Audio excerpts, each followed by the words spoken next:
This is by Kenny Lauderdale. Kenny Lauderdale, and this is what happens if you wait 30 years. Now, I don't know anything about this creator. As always, he has to win the right for the like. That is an important part of my channel.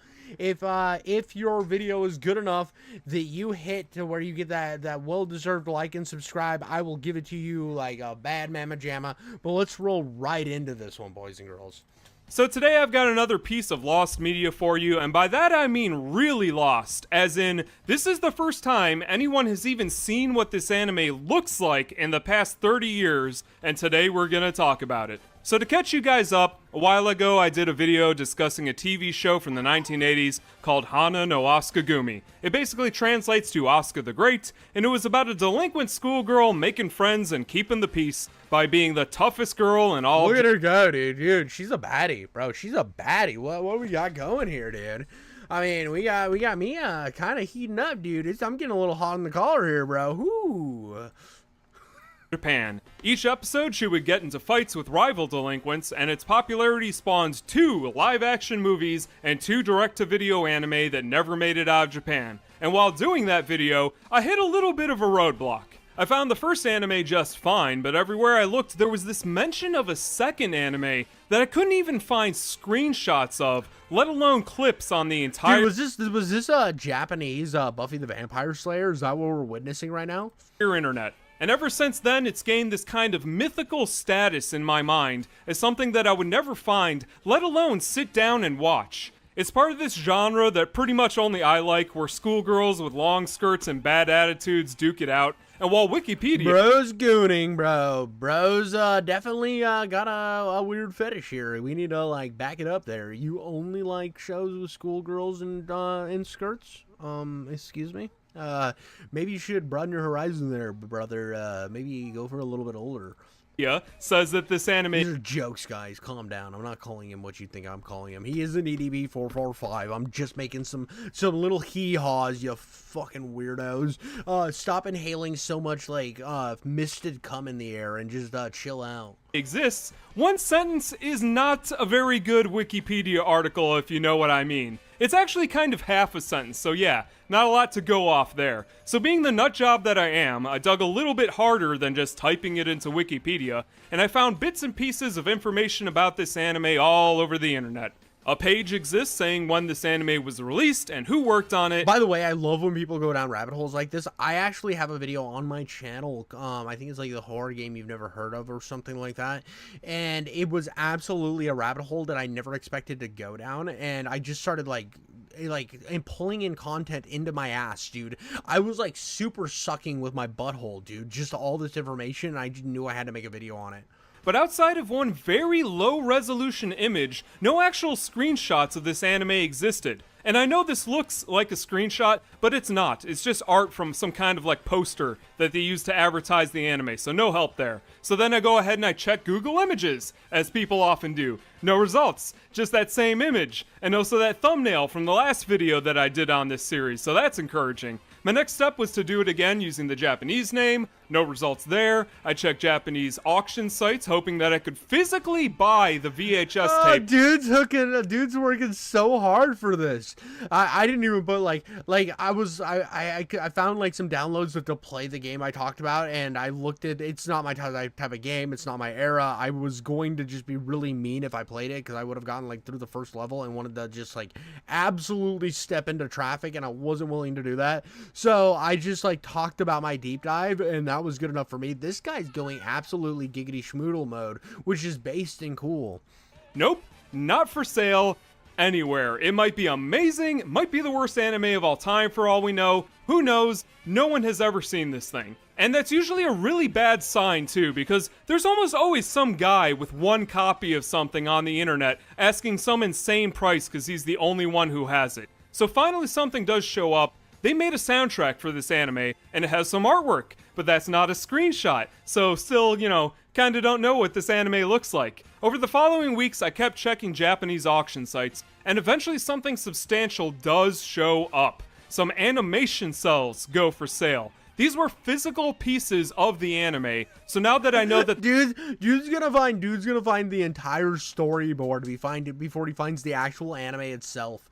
this anime exists and it wasn't some audio drama that never got animated, my next idea was to go search through Japanese Twitter. Someone had to have a picture of the box, at least, right? Sure enough, I found a picture of the tape, but for whatever reason, they didn't bother putting any screenshots on the box, so I still have no idea what this anime actually looks like. In the following weeks, I find the cassette tape box for the soundtrack, and it too has its own artwork made specifically Dude, this is amazing. Could you imagine the irritation he has at this point? He's like, I just want a fucking screenshot, bro. And they're like, well, what if instead we just keep putting original artwork on everything? For the box, and at this point I'm basically losing my mind because I've found every single thing about this anime except the actual anime itself. It's around this time that I start to worry too, because even though I know it exists now, I haven't found it on Laserdisc either. And for those of you laughing, yes, Laserdisc failed pretty hard in America, but not in Japan. That was a different story. For most of the 1980s and even up until the early 2000s,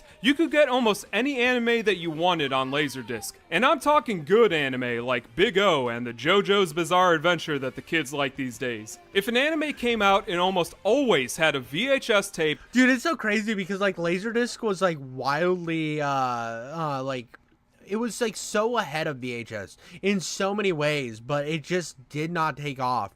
Everybody wanted tapes that grew mold. And a Laserdisc version, but not this anime, VHS and VHS only. Now, it's not unheard of for an anime to only come out on VHS, but a lot of OVAs would be made specifically for rental stores, so this anime was probably never meant to be sold to regular people, which means its production numbers kinda low. So anyway, a few months pass, and at this point, I basically gave up. I search every place I can think of, and unless I physically go to Japan and find it in some back alley, this probably wasn't going to happen. I finished that video saying, hey look, I tried, alright? They call it lost media for a reason. Dude is like, I'm cooked, dude. It's over. I give it a good effort. I'm gonna go back to like beating my meat to girls dressed in schoolgirl outfits. They're gonna be like legal age, guys. I promise you they're legal age. But the schoolgirl outfit does something for me. He's like, now enjoy my video and hit the like and subscribe. By the way, you should do that on my channel as well. Give me a little bit of a break here. Fast forward to today, and out of basically nowhere, someone contacts me saying, as long as you do a video on this anime that no one has ever seen, I will lend you my copy of this VHS tape. So today it is my great privilege to have in my hands an anime so rare, so hard to track down, that even a single clip of it hasn't shown up in the past 30 years. What you are about to witness has not been seen by human eyes since the early 90s, and the fact This is so cool, dude. This is so fucking cool. that even a single copy of it is left is an absolute miracle. Even getting a copy that works is pretty lucky. They weren't exactly made to last 3 or 4 decades. So before I jump into this, I did a whole 14-minute video about this series, and if I know what I'm doing, there should be a card in the corner that you can... Dude, okay. We're gonna do something real quick. I'm gonna pull his channel up in the secondary tab. We will watch his thing on that other video. We will definitely watch it. I don't know where, here we go. There it is. We will watch this video on another day. I definitely want to see this, dude. I'm so excited to like get some information on this thing right here, but for right now we're gonna finish this lost media thing because I am hook, line, and sinker, baby.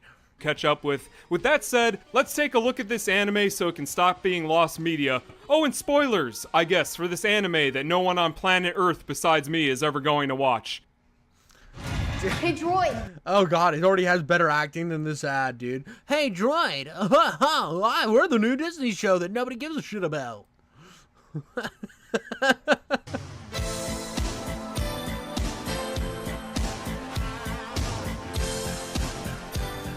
Hana no Asukagumi 2, Lonely Cats Battle Royale, is a direct-to-video anime made as a companion piece to the then-running manga series. It's set in 1990s Japan, and if you're familiar with Sukeban Deko or Shoujo Commando Izumi, this should all be pretty familiar territory for you guys.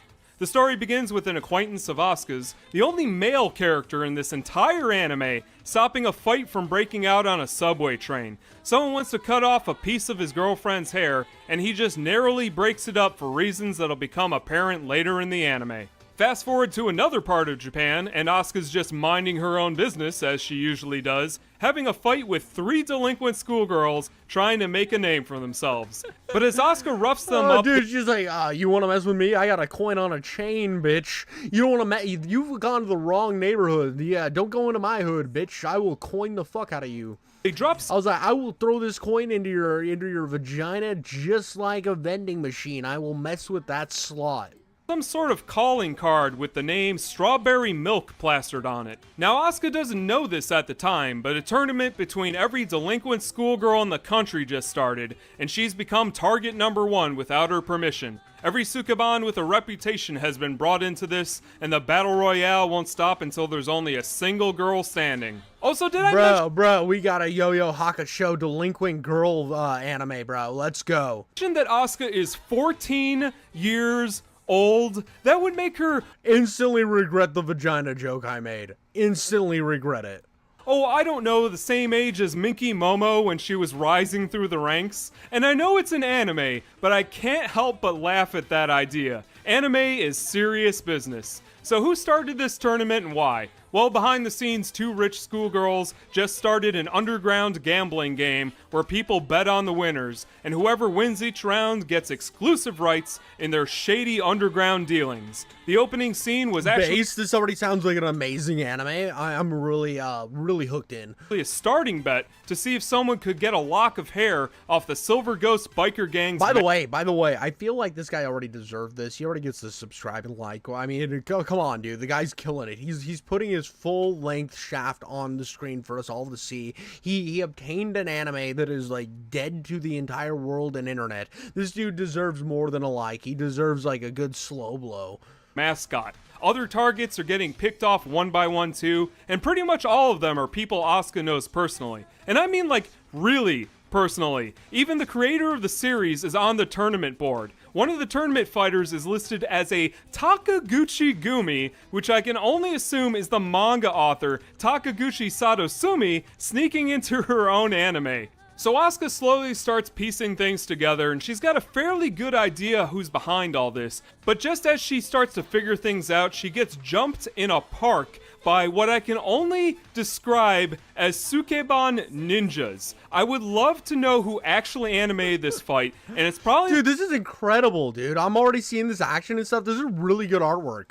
The most impressive piece of animation in the whole anime. Super stylized, experimental. I wouldn't be surprised if they spent half the budget on this one scene. So she walks the streets with her hands in her pockets after this, pretty much just doing what she does, and we get some of these really nice cityscapes with bright lights and cars going by that paint an image of 1990s, 1980s Japan. I miss this shit, dude. I miss this shit in action movies. I miss this shit in like the anime stylized of this. It's just like there's something so stylistic about like the way that the 80s portrayed like cityscapes. You don't see this in movies anymore. You don't see this like static background of like comics in the US used to do this in the 80s as well, dude. It was just like so stylized. Now I get like the gritty and like the realistic looks better in terms of like appeal, but I like there was just something about like this blurred windows and shit that I absolutely love. That really, it makes me think of there was a movie called it was with Michael Douglas. It was called like Black Midnight or something. I'll have to look it up. Hold on, I'll look it up while we play this. Don't get anymore. And after that, Asuka scares these rich girls so badly that they just decide to cancel the tournament on the spot. But they're in way over their heads, and once the wheels are turning, there's nothing that they can even do to stop it. Other people... It was Black Rain, like instantly, dude. Instantly, if I go to a Black Rain, dude, and I pull up the main picture from the movie, dude, and you'll see why, dude.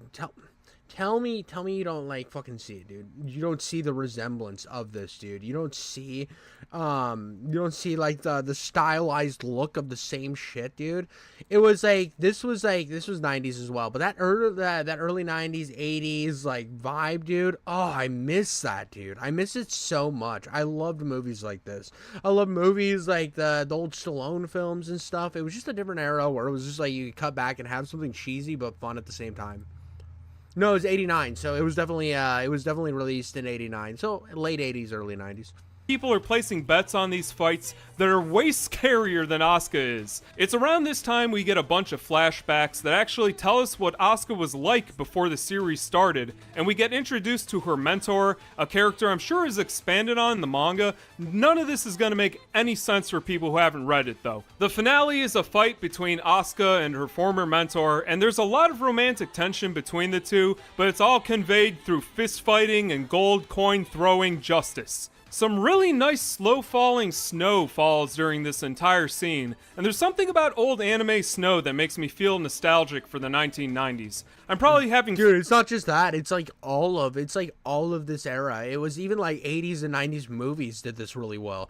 And I feel like the problem with modern movies is they're just so fucking dark, and like the older movies knew how to like balance the lighting better. Flashbacks to Rurouni Kenshin. I almost feel bad even spoiling this, but this series has no chance of ever coming out in English, and if some madman did not physically lend me this tape, we wouldn't even be talking about it, so what can you do? I'm just happy that we can actually look at this thing. It's like watching the last 2 episodes of an anime that you never started to begin with. The creators of this series were clearly pulling from over 4 years of manga at this point, and there's a bunch of group dynamics and drama that's just not going to translate for people who haven't read that series. And this anime was actually a brand new story penned by the original author specifically for this OVA, so there was clearly a lot of time and effort put into making this. The music wasn't just by some nobody either. It was done by legendary composer Kenji Kawai, who did the music for a little-known movie that you might have heard about called Ghost. Oh, dude, the baby's making an appearance. At least the back of her head is. Ghost in the Shell, the 3rd episode of Dream Hunter Rem, and Mob Psycho, which I didn't know until this video, so that's kind of cool. And just like... Oh, dude, that's wonderful. The people who delivered our food literally put it so close to our screen door that we can't open the door without knocking the drinks over. I mean, if it's so bad, Dahlia, what I could do is I could walk around the house.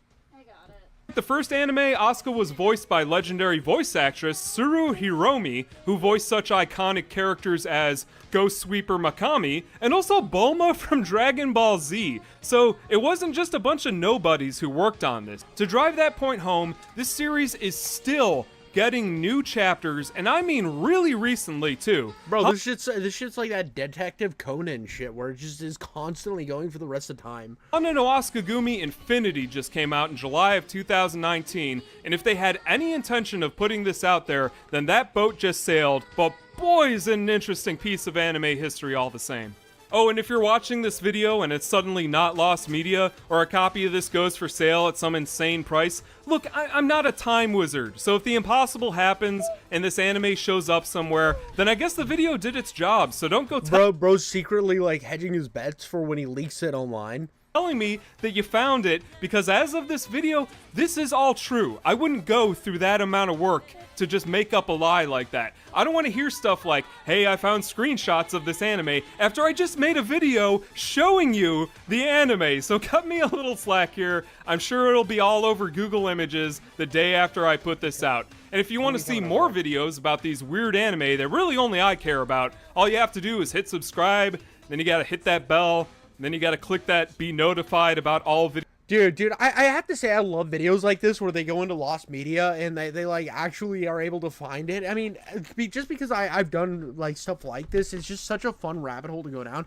Now, if you're watching this and you're like, well, you're just doing like reaction commentary slop, and that's fair. I mean, a big portion of my channel is that, for growth reasons and not wanting to be stuck in like the trenches for the rest of my life. But once a week I do release a fully edited original piece that I put together and I have a lot of fun with.